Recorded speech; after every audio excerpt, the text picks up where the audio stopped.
Good morning, ladies and gentlemen. The topic of today's lecture is subcutaneous mycosis. So this lecture is in continuation with my lectures on fungal infections. Subcutaneous mycosis or mycosis of implantation are sporadically occurring infections caused by fungi which are present in the natural environment and that are directly inoculated into the dermis or subcutaneous tissue through a penetrating injury. They are seldom common even in endemic areas and are mainly seen in tropics, although as many have long incubation periods, and due to these long incubation periods, they can be seen in non-endemic areas as well. So the infection is caught in the endemic area and the patient travels to a non-endemic area where this infection gets manifest. So the classification of the common subcutaneous mycosis are the Sporotrichosis, Mycetoma, and CHROMOBLASTOMYCOSIS. Some rare infections include Phaeohyphomycosis, Lobomycosis, Rhinosporidiosis, and subcutaneous mycosis, which is caused by Conidiobolus, bolus, and Basidobolus. So we are going to discuss all these infections today in this lecture. The general description. The diagnosis of subcutaneous mycosis is made initially by direct examination and examination of the histopathological sections. Culture is not necessarily difficult, but identification of the more unusual pathogens may require the help of a reference mycological laboratory. So it is not easy in routine matters. The description of all the potential pathogens is outside the scope of this chapter and lecture, although brief description of most common isolates will be included.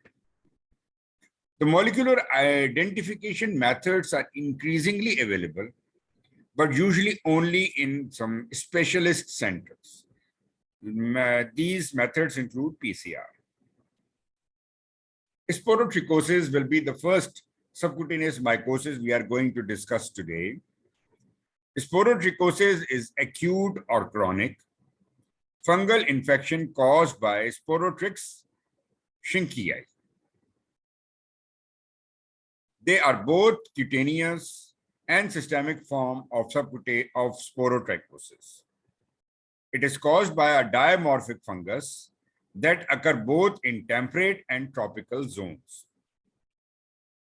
Sporotrix species pathogenic in men have been divided into a number of new species, which include Sporotrix schinckeii, brasiliensis, mexicana, globosa, and lurea.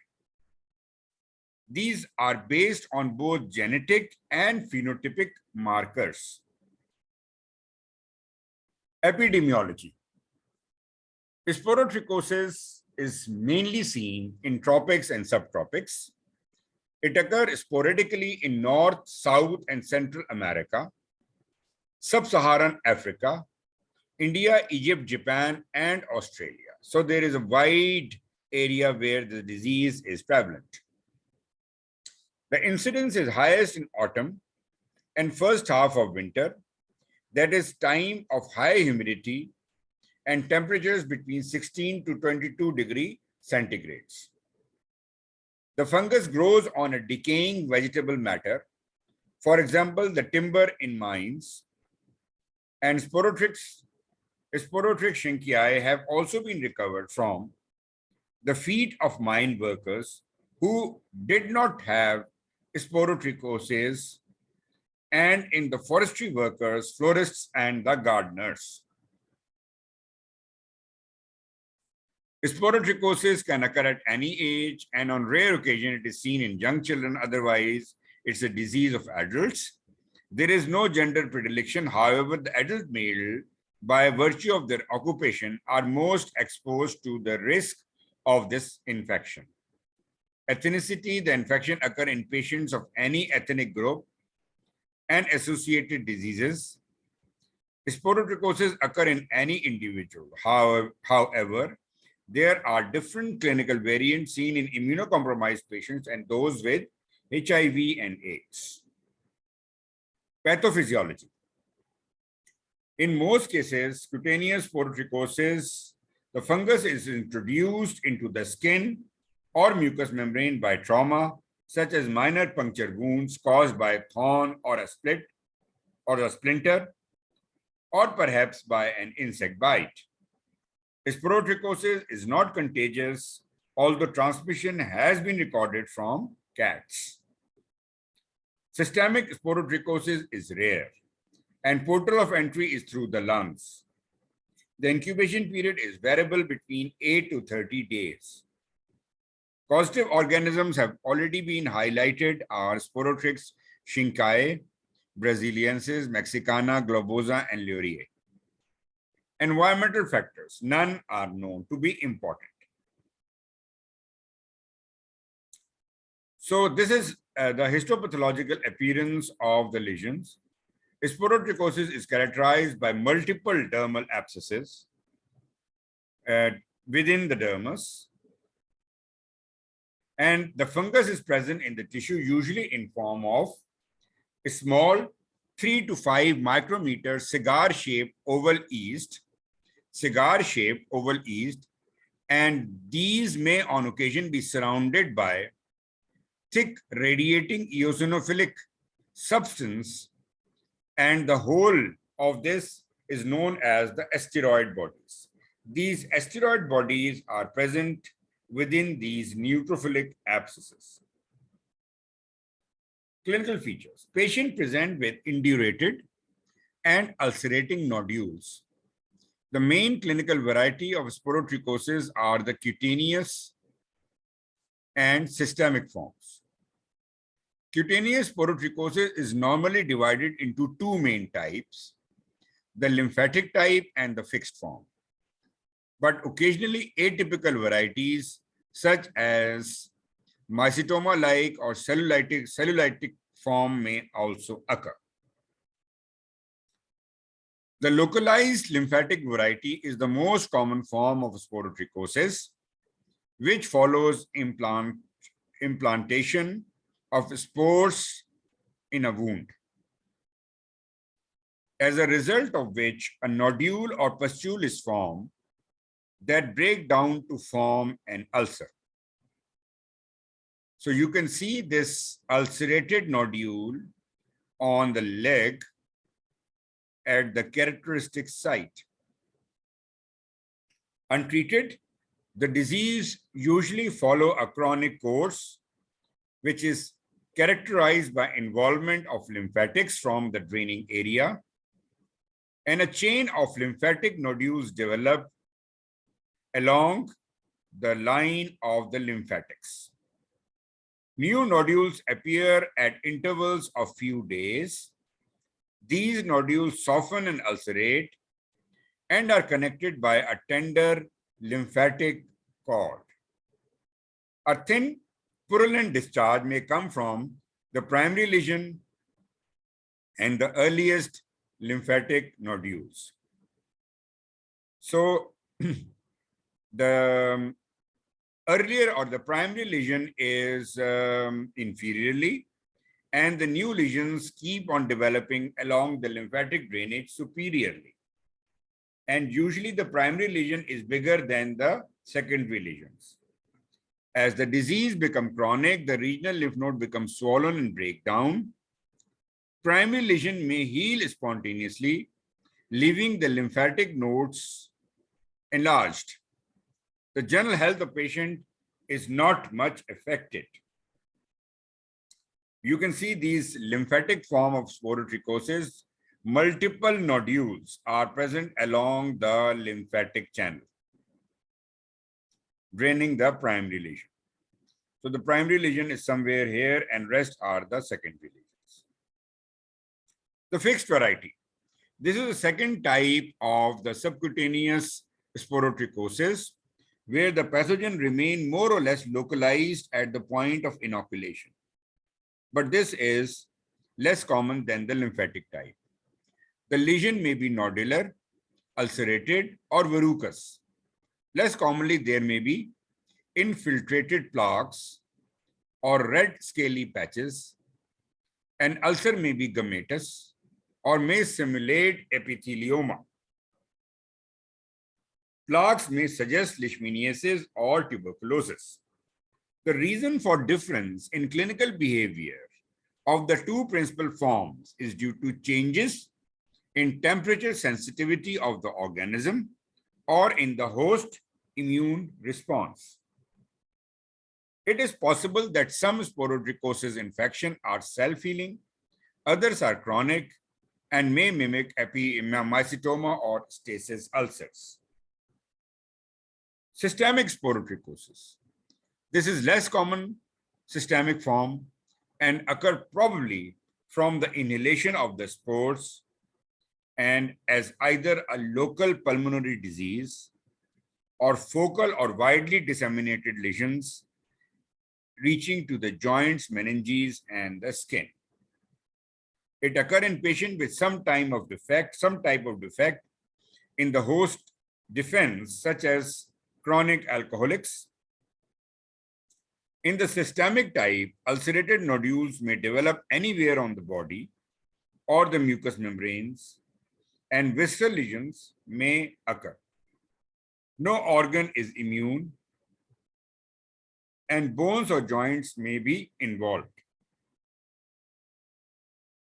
If untreated, this type is fatal, but systemic sporotrichosis is extremely rare. Differential diagnosis.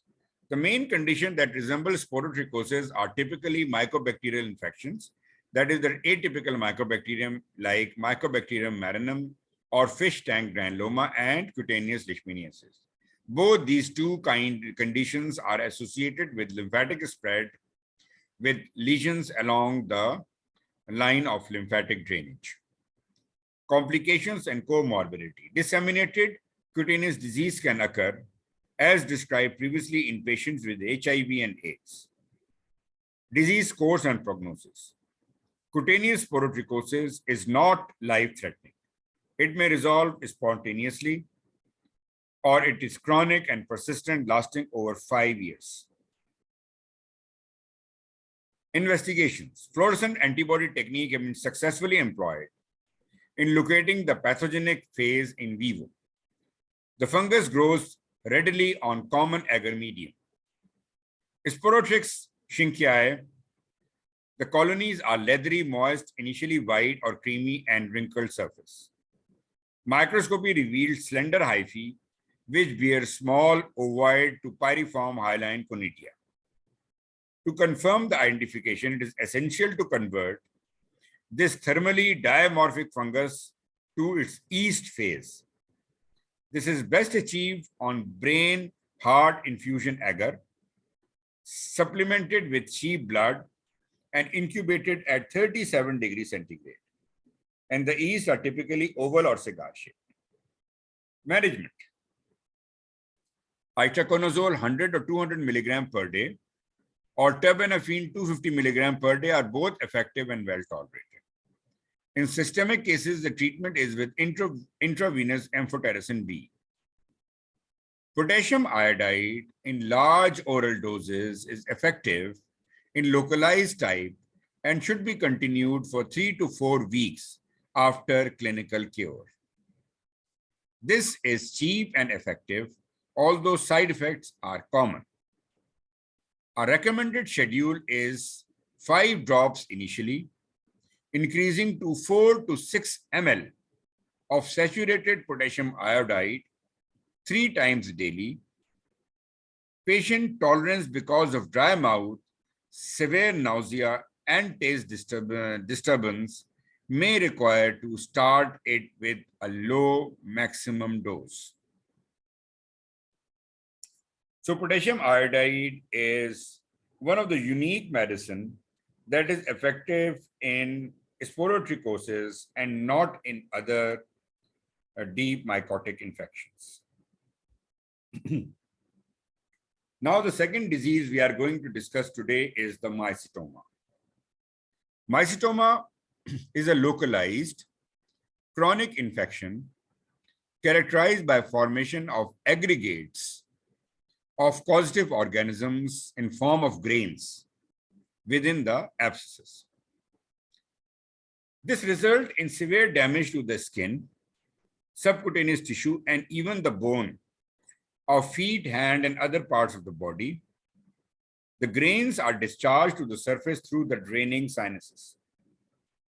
Mycetoma may be caused by various species of fungi, which is known as the Mycetoma, and aerobic actinomyces, which is known as actinomycetoma, which occur as saprophytes in soil or on the plants. From these sources, they are implanted subcutaneously, usually after a penetrating injury. Epidemiology. The disease is largely confined to tropical and subtropical climates and among the agriculture workers.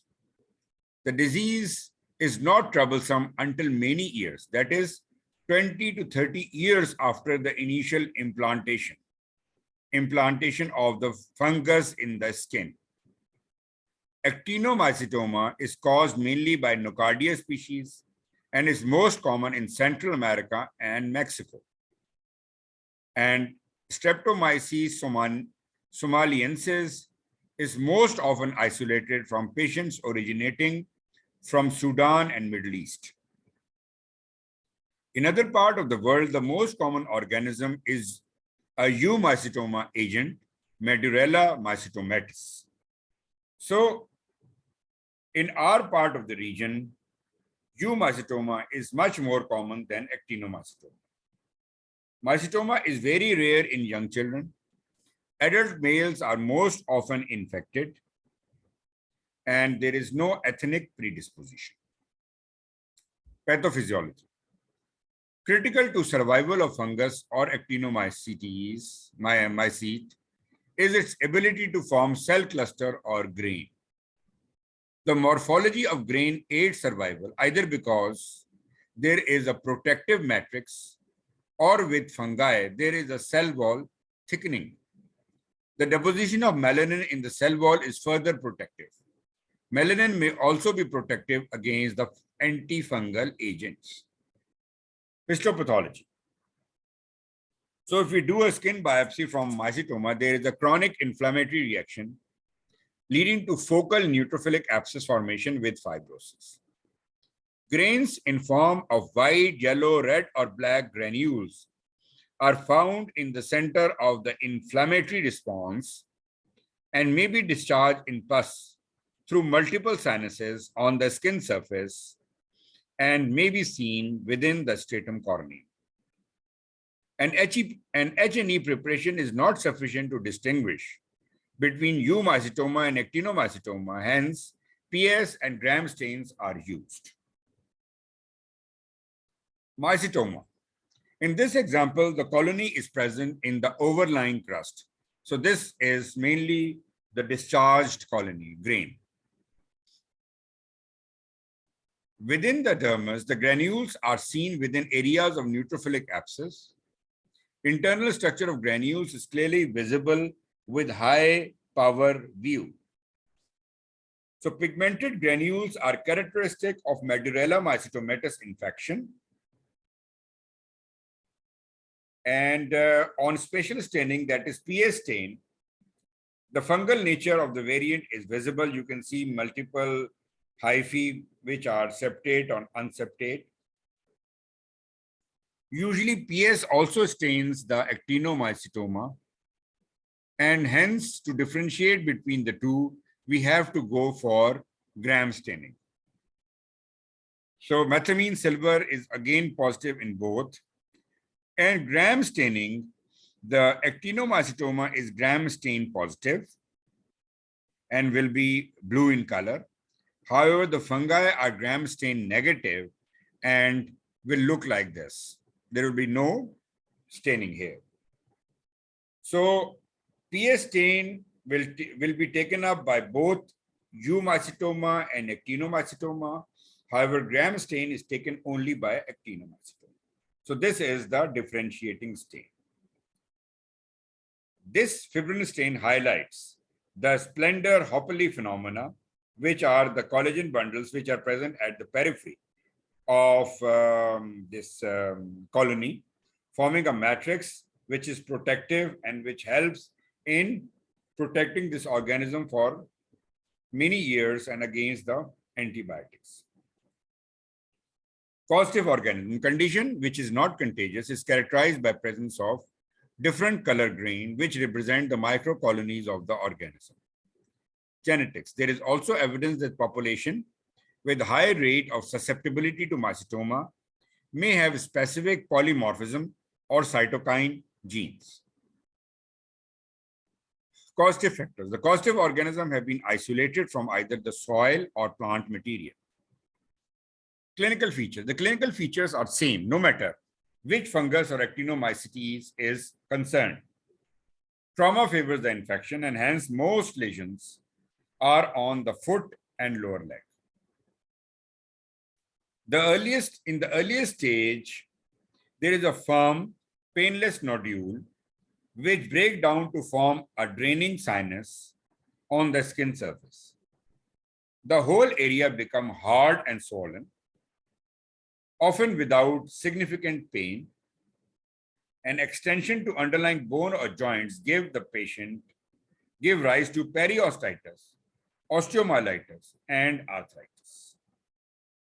In advanced cases, destruction of bone may be almost complete and gross deformity may result.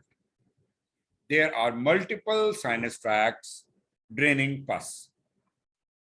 The condition is comparatively painless, develop slowly, and result in gross swelling. The clinical variants. Rarely bone disease without underlying subcutaneous sign can also occur. So the end result of mycetoma is a grossly swollen and misshaped foot or hand, and numerous draining sinuses are visible here. The differential diagnosis. Chronic osteomyelitis or bacterial tuberculous etiology may resemble mycetoma, particularly in early stages. And commonest bacterial pathogen which simulate is the scrophloderma. Complications and comorbidities. The main complications are the bone destruction, leading to deformity and osteomyelitis. MRI provides the most comprehensive method of assessment. Disease course and prognosis. Mycetoma does not go into spontaneous remission and progress is slow, but inevitable. However, the main outcome is deformity and reduced mobility. Investigations. Pus should be examined under microscope for the presence of grains, which may then be processed for histology or examined directly on the potassium hydroxide.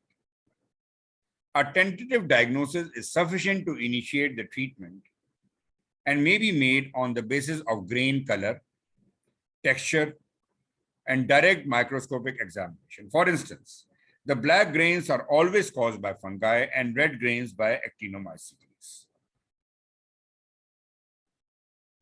Then few characteristics of Medulla mycetomatis in comparison with Scedosporium epispermium. Both are eumycetoma. Medulla colonies are pale, but after a few days become olive brown or gray in color, and they form spherical conidias, while Scedosporium colonies are gray or brown gray initially and white to dark on reverse surface. The conidia are thick-walled truncate bases, and form singly along the hyphae or in small groups. Management. The localized lesions can be excised. In other cases, medical treatment should first be attempted, although chemotherapy of mycetoma is found to be quite unsatisfactory. Infection by species of actinomycetes are susceptible to chemotherapeutic agents, and a combination of dapsone with streptomycin is used, or a combination of co-triamoxazole plus streptomycin is used. And in some cases, because of streptomycin toxicity, this can be replaced by rifampicin. So the common combination is dapsone with rifampicin or co-triamoxazole with rifampicin. Sometimes amikacin and imipenem may be used in recalcitrant cases of nocardia. Medulla mycetomatous is most sensitive therapy, sensitive to therapy from ketoconazole. In other trials, glycofulvin, terbinafine, voriconazole, and itoconazole are all seems to be effective. The second line treatment is radical surgery, usually amputation, but it should be considered very carefully. Removal of limb may deprive the patient of his livelihood and has to be considered. However, it remains to be the only effective means of removing the infection in some patients.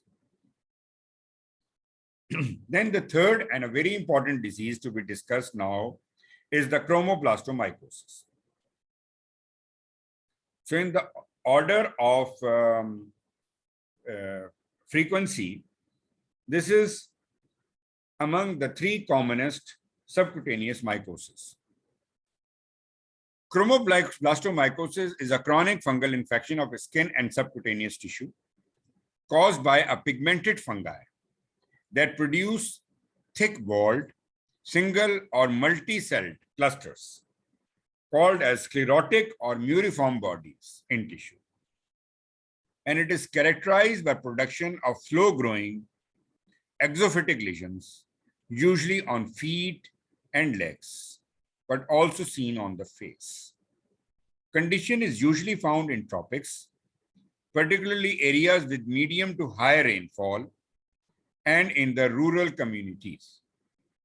And it is occasionally seen as imported infection in Europe or USA.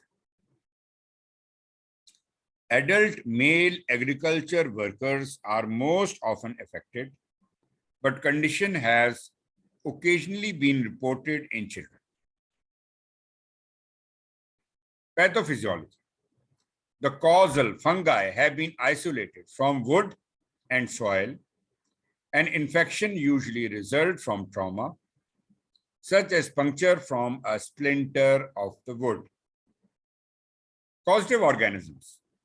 So chromoblastomycosis is caused by several fungi, and the most common of which are Phylorpha verrucosa, Fonseca pedrosi, and Fonseca compacta. Cladophylorpha caronae, which was previously called as Cladosporium caronae, and Rhinocladilla ecospersa.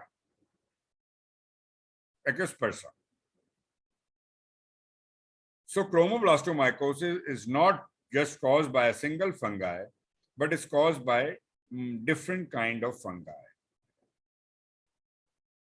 Histopathologically, epidermis is hyperkeratotic and crusted, showing marked acanthosis, rather pseudoepitheliomatous hyperplasia, which is of course irregular. Multiple neutrophilic abscesses are formed in the dermis and subdermis. So the granulomas that are made in deep fungal infections are always suppurative granulomas.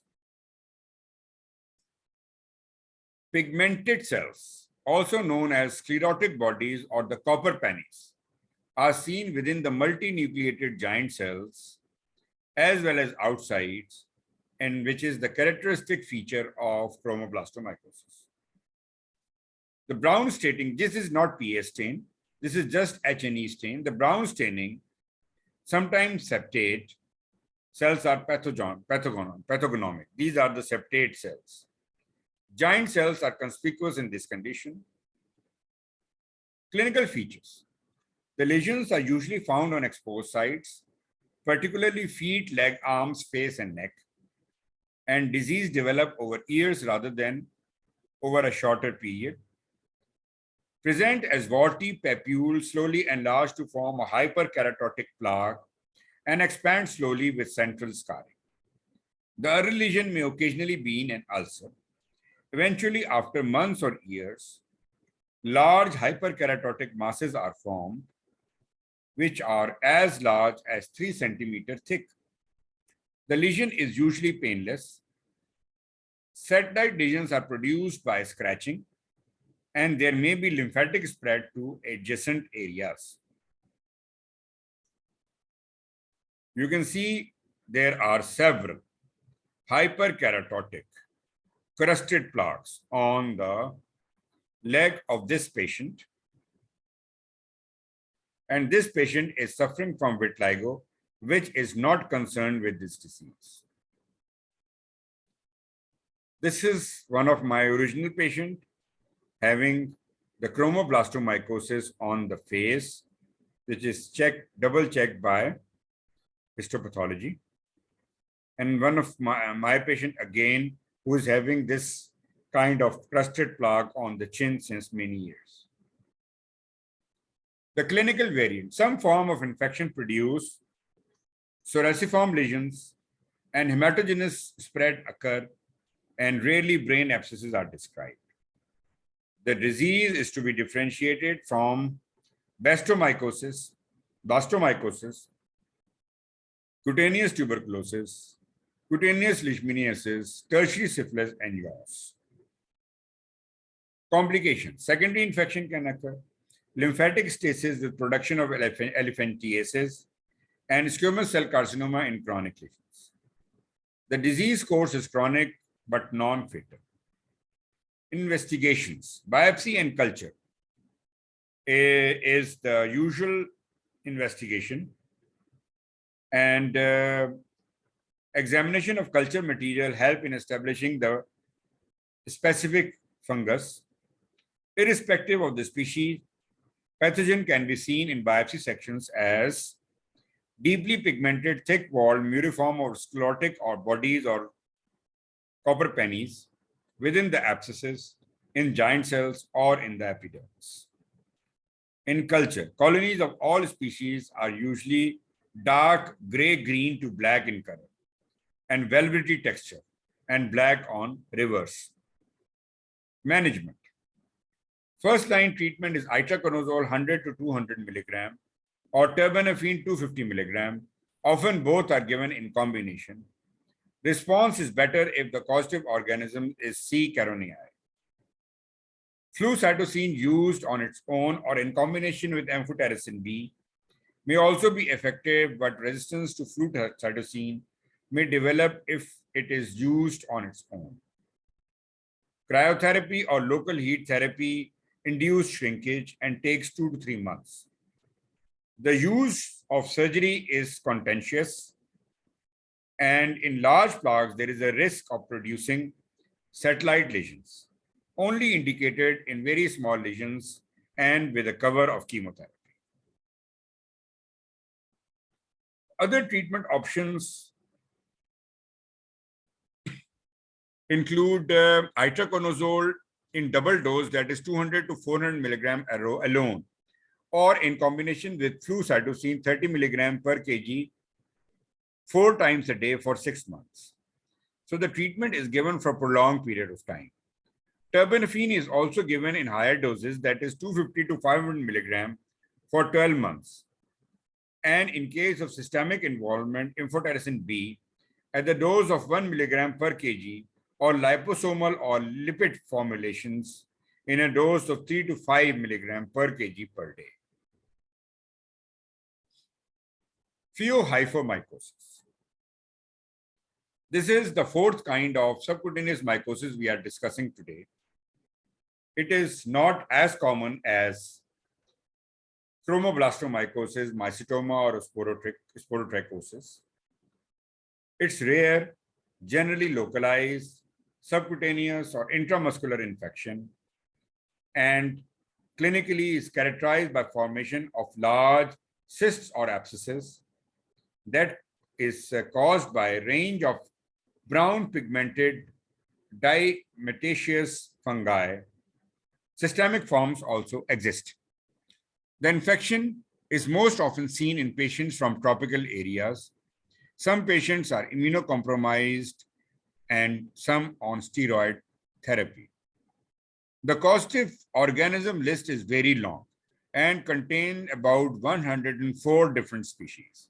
But the most common are the Exophila gensalmi, Exophila dermatitidis, Cladophilorpha bentiana, Philorpha species, Bipolaris, Exerohelium, and Alnicia.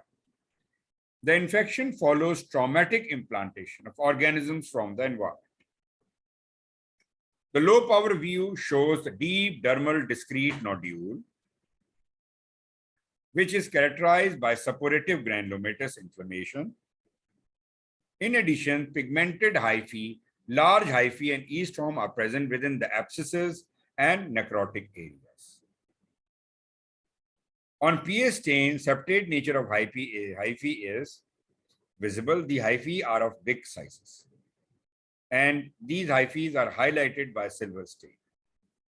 Clinical features. Patient present with well-defined single or multiple cystic lesions or abscesses on face, trunk, and limb.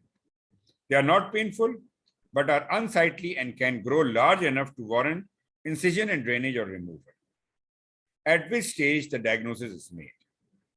Course and prognosis. Although not fatal, but infection does not heal spontaneously. These are images of my original patient, which I seen few years back. You can see these crusted abscesses.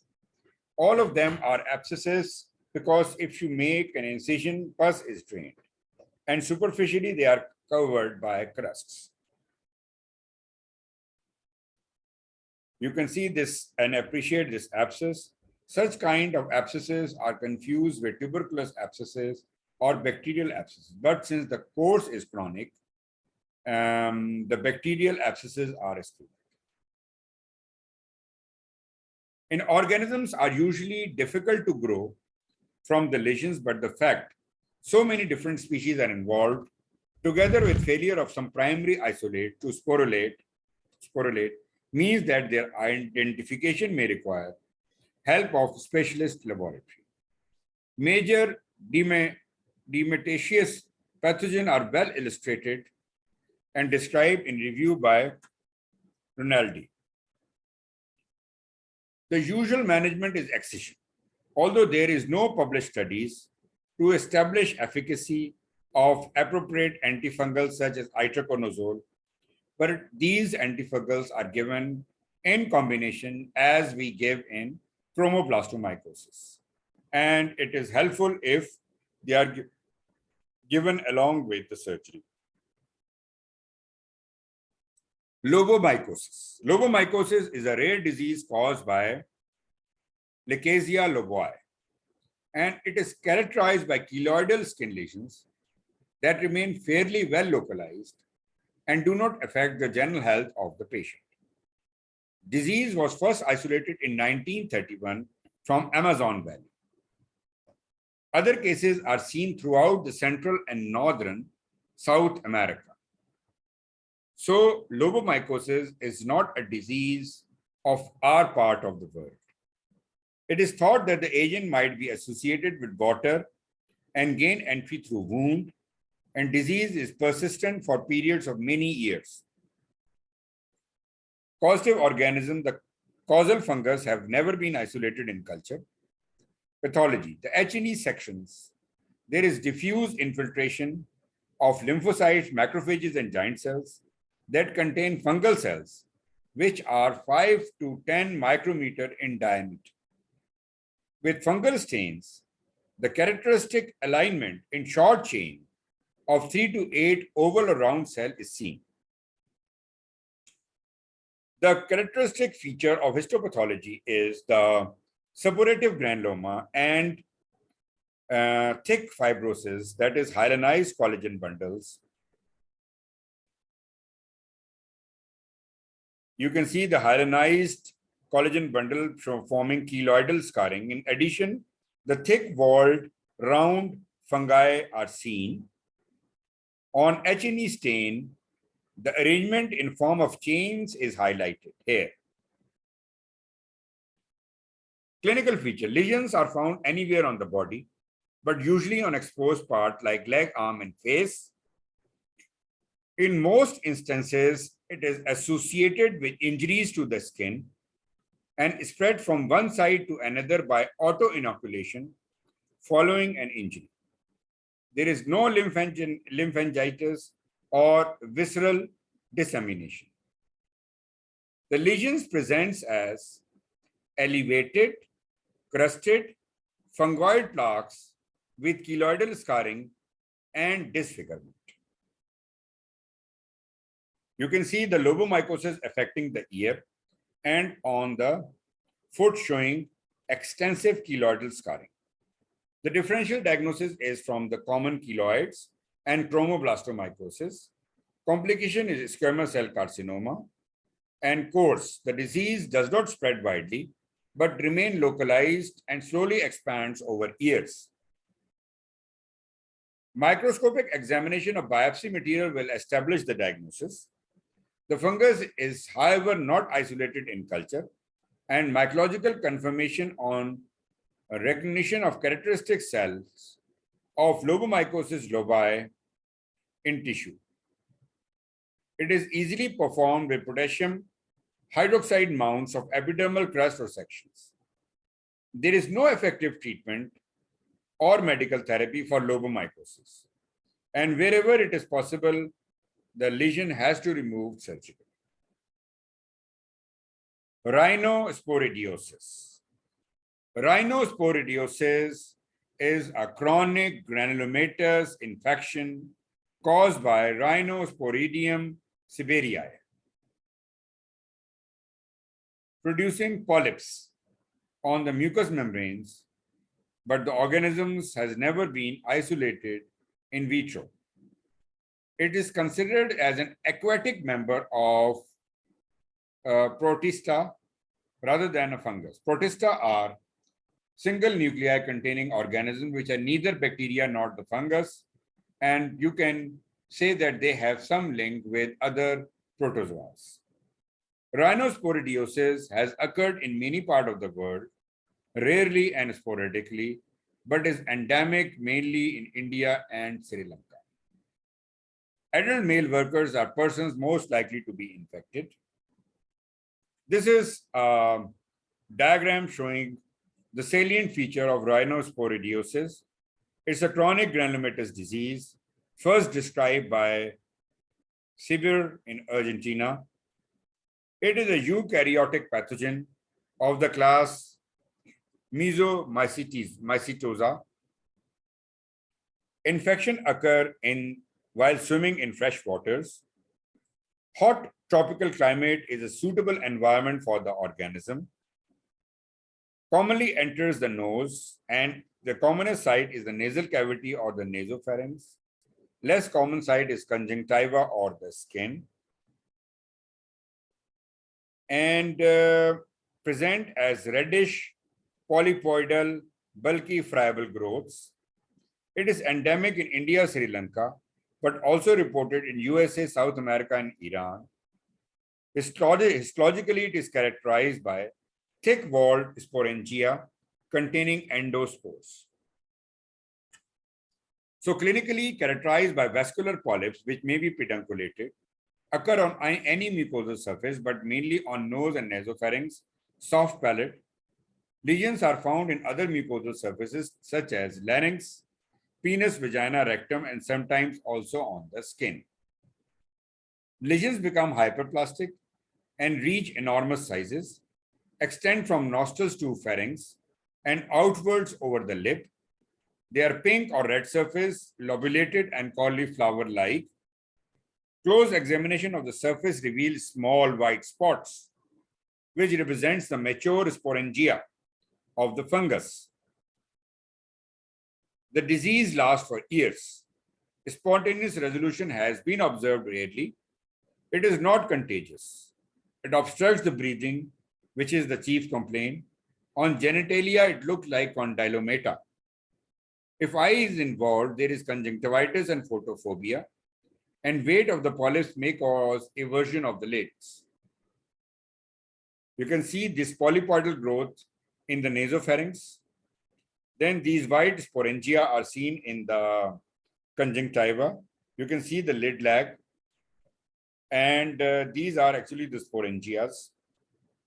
Differential diagnosis. Atypical lesions should be differentiated from warts, condylomas, and hemorrhoids. Investigation. The causative organism cannot be cultured, and diagnosis depends upon the histopathology and recognition of sporangia on the surface of the polyp. Microscopically, there are single, thick-walled, spherical. When fully differentiated, are packed with numerous round endospores. Immature and collapsed discharge sporangias are also present.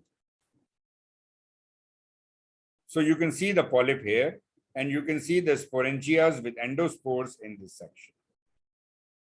Surgical removal is the best possible treatment, resulting in complete eradication of the disease, and is the treatment of choice.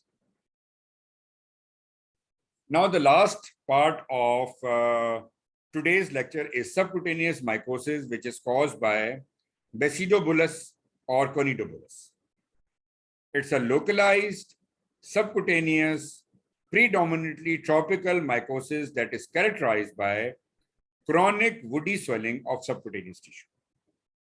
The subcutaneous infection caused by Basidobolus rhinorum was initially described in Indonesia, but cases are reported in Africa, Southeast Asia. The subcutaneous infection caused by Conidiobolus, also known as Rhinosporidiosis,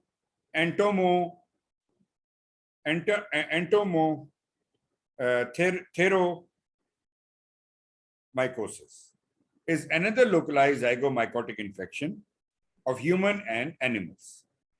Both causative fungi are Basidobolus rhinorum, and Conidiobolus pronatus is associated with decaying vegetations and GI tract of the frogs. It is slowly spreading, painless subcutaneous swelling without other obvious clinical signs, maybe single or multiple satellite lesions, smooth round edge of the swelling, which may be lobulated and raised up by inserting the fingers underneath. Pain and tenderness may be absent or less often pronounced. Overlying skin is tense, edematous, desquamating, hyperpigmented or normal. Ulceration does not occur and regional lymph glands are not enlarged. Both subcutaneous infections are very disfiguring. In Basidobolus, lesions usually involve limb girdle, and Conidiobolus mainly affect the face and seen in young adults. You can see the hard indurated growth on the nose in Conidiobolus. The lymphatic edema comes in the differential diagnosis, but it lacks the distinctive edge.